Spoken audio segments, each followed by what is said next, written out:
Hello and welcome to this video.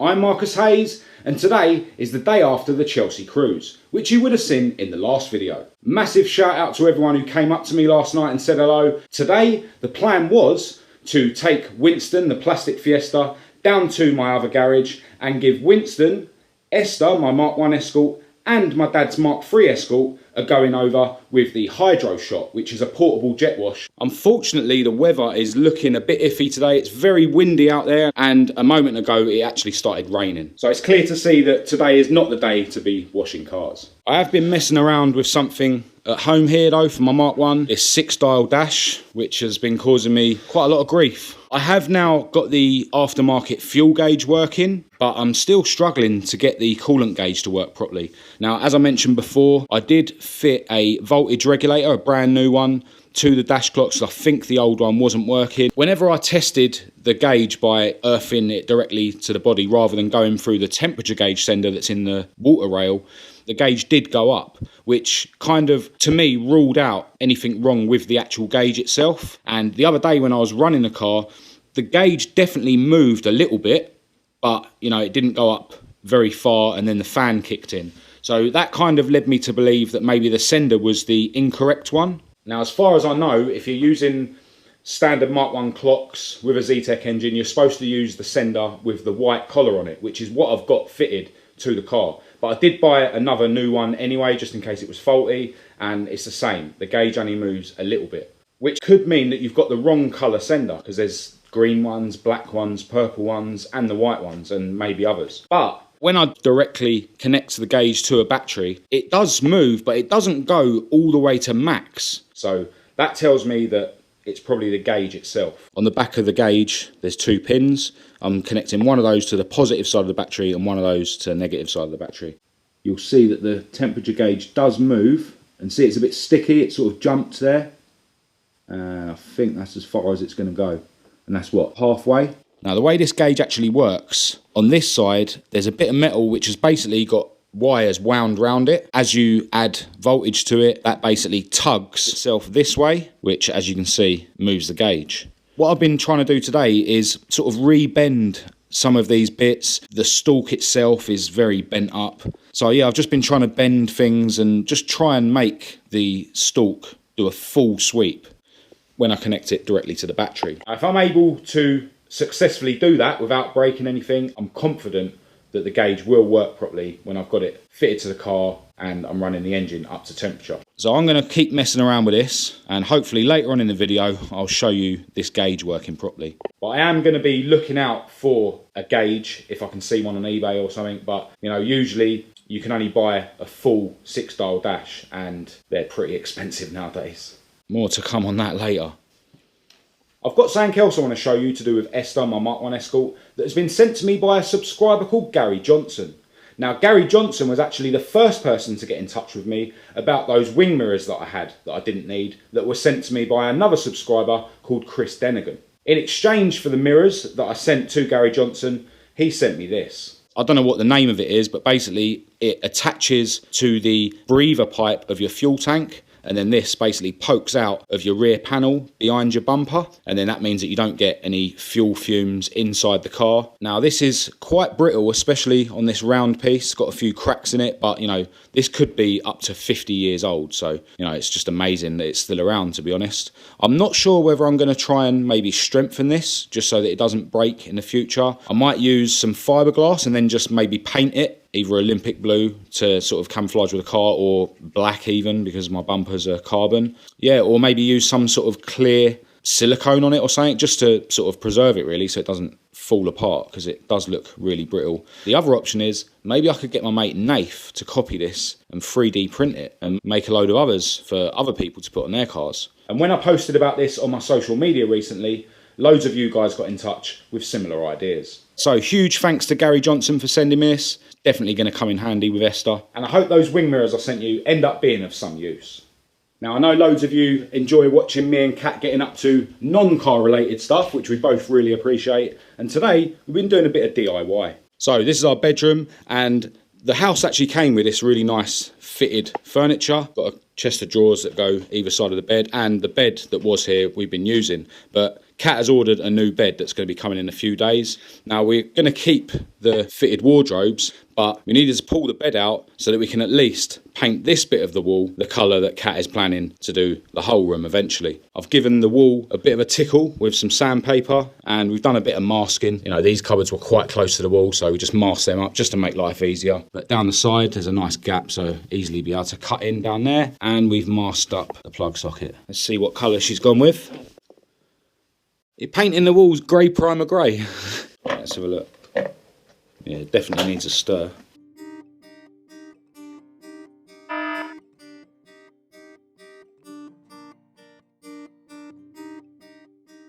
Now obviously my dad is the world famous Picasso the painter, so jobs like this are just in my blood. Alright, so I'm going to do the artistic skillful bit of going around the edges, and then I'll leave my beautiful associate to fill in the gaps with the trusty roller.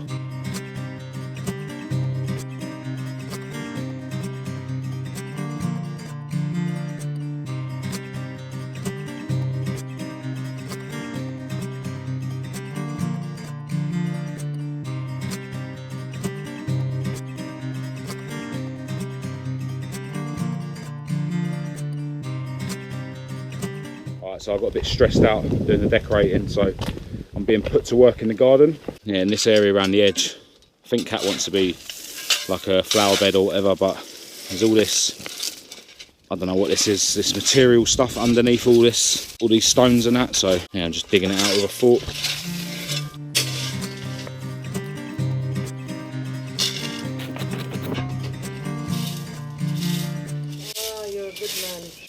He knows what he's doing, Gadiri. Hey, don't say that. I'll just make it up as I go along. Energetic old game, this gardening, isn't it? I think I'm going to wake up with a sore back tomorrow. Kat's now going around the rest of the room with the grey. We wasn't going to bother, we was going to do the ceiling. Although we did obviously do the grey bit up there and down there first.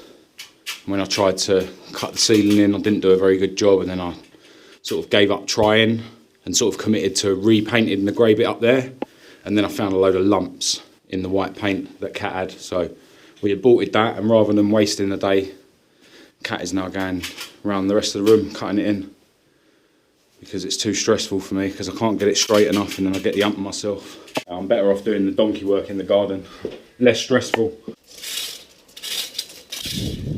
Yeah, it's actually starting to resemble somewhere where things might grow. Alright, so I'm back on the painting. Kat's over there doing the stressful cutting in. I'm just going to do the rolling. Now if you look really closely here, I've actually missed a bit. Alright, so that is the whole room done. It'll look a lot better once it's all dried properly. I actually managed to do a little bit of cutting in down there and there without losing my rag. And now Kat is just finishing up by making good what I done earlier when I did lose my rag. And after all this manual labour today, I'm in desperate need of some food. And luckily, Kat's mum Angelina brought us some grub round.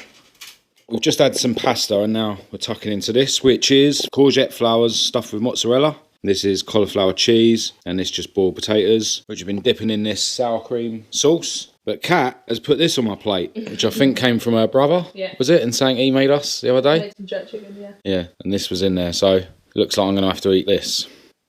Yeah, so I think I'll eat everything else first, and then we'll bring on the pain. So what's this, a Scotch bonnet, yeah? Whatever that means. Oh my god, the whole thing.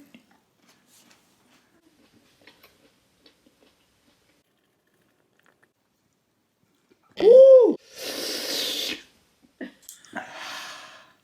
It's pretty hot. Yeah. Wow. It's like someone's pinching my tongue, like in a pair of like pliers. Your runny nose, your eyes are all teary. Oh, that's actually really, really, really hot.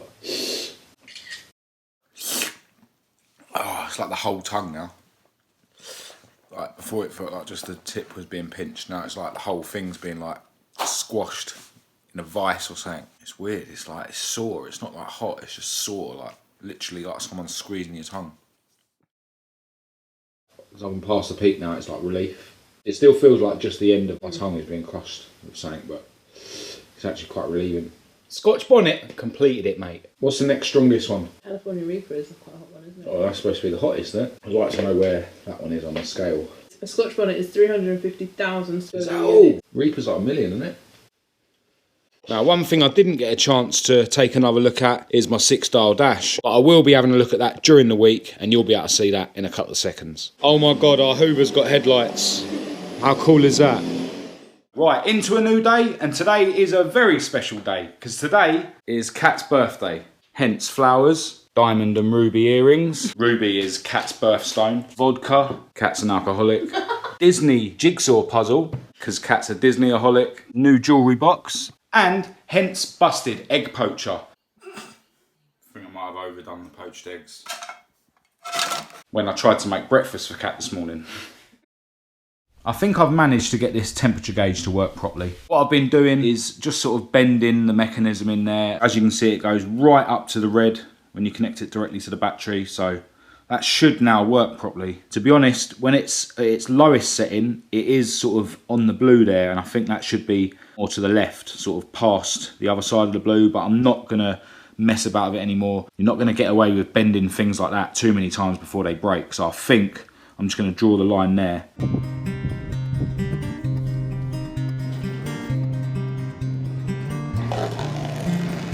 Yeah, I really need to not spill this down me today. I'm not wearing the right colour to be spilling coffee down myself.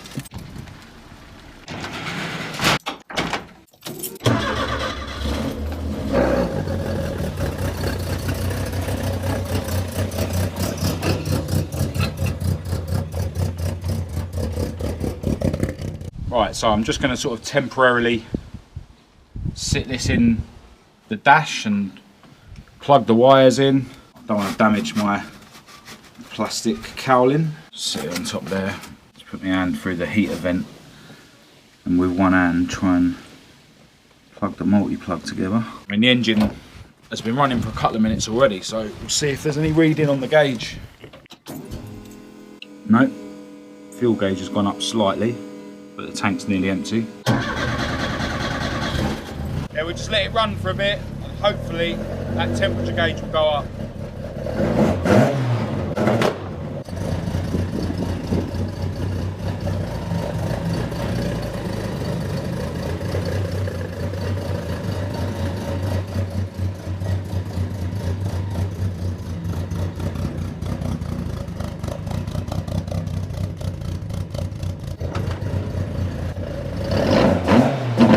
So the bottom radiator hose has just got hot, and I think the gauge is beginning to move up. Yeah, I just want to see whereabouts the gauge gets to when the fan kicks in. The fan switch that's fitted is suitable for a Pinto engine, so this will cut in a bit too quick for what I want with a Z-Tech, but I still want to see, you know, halfway or a third of the way at least before that fan kicks in. Yeah, I just turned the revs down. She does actually tick over quite nice on idle. Obviously it's not perfect, but you know, it's not shaking that much. But the map's well out when you're actually driving it though.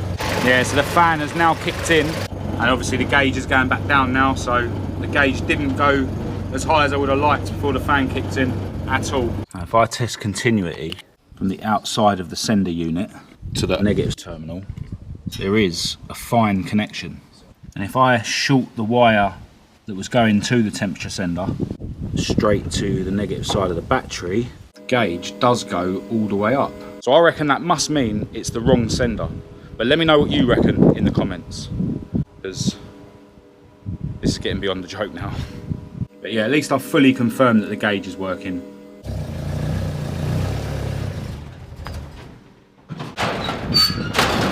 To be continued on ESTHER's temperature gauge, but I think from the tests I was doing today, I'm pretty sure now that I've ruled everything out apart from the sender, so we'll see. Massive thanks to everyone for bearing with me while there's not loads going on with the cars, but you know, with the world now getting back to normal, it means that I can actually go and have a decent haircut.